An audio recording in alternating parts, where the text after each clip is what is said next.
Halo, perkenalkan nama saya Ria Angelida Marsaringar, Angkatan 41 Kelompok 3. Ini saya akan menjelaskan mengenai modul akuntabilitas dan nasionalisme.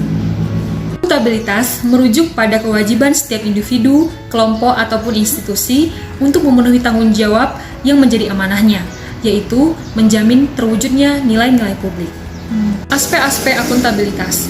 1. Akuntabilitas adalah sebuah hubungan dua pihak antara individu, kelompok, institusi dengan negara atau masyarakat.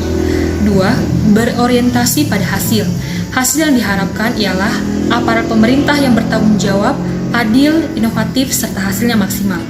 3. Membutuhkan laporan, yaitu laporan kinerja. 4. Membutuhkan konsekuensi. Konsekuensi artinya dapat berupa sanksi ataupun penghargaan. Ada 3 fungsi utama akuntabilitas publik. Yang pertama, peran demokratis, yaitu untuk memindahkan kontrol demokratis. Yang kedua, peran konstitusional, untuk mencegah korupsi dan penyalahgunaan kekuasaan.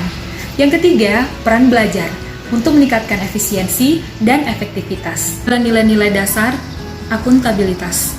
Yang pertama, kepemimpinan. Kedua, transparansi. 3, integritas. 4, tanggung jawab.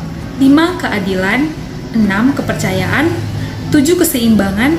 8. Kejelasan. Dan yang terakhir, konsistensi. Nilai-nilai publik adalah 1. Mampu mengambil pilihan yang tepat dan benar ketika terjadi konflik kepentingan. 2.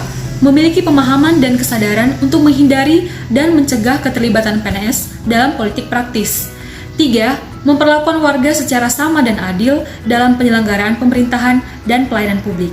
4. Menunjukkan sikap dan perilaku yang konsisten dan dapat diandalkan sebagai penyelenggara administrasi pemerintahan negara. Nasionalisme.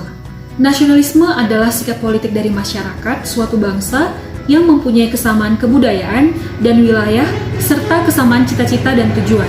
Dengan demikian, masyarakat suatu bangsa tersebut merasakan adanya kesetiaan yang mendalam terhadap bangsa itu sendiri. Prinsip-prinsip nasionalisme.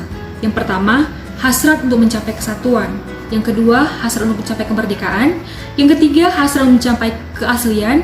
Dan yang terakhir, hasrat untuk mencapai kehormatan bangsa. Ada 5 dasar nilai-nilai nasionalisme yang terdapat dari Pancasila. Yang pertama, ketuhanan. Yang kedua, kemanusiaan. Yang 3, persatuan. 4, kerakyatan. Dan 5, keadilan.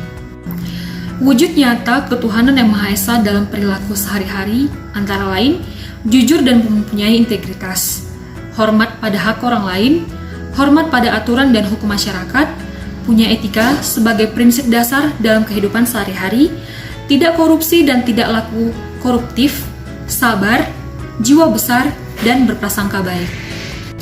Wujud nyata kemanusiaan yang adil dan beradab dalam kehidupan sehari-hari antara lain toleran, tidak jolim, sopan santun, dan saling tolong-menolong.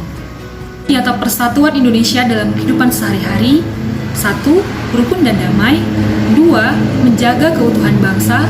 Dan 3. Menjunjung tinggi kehormatan bangsa dan negara.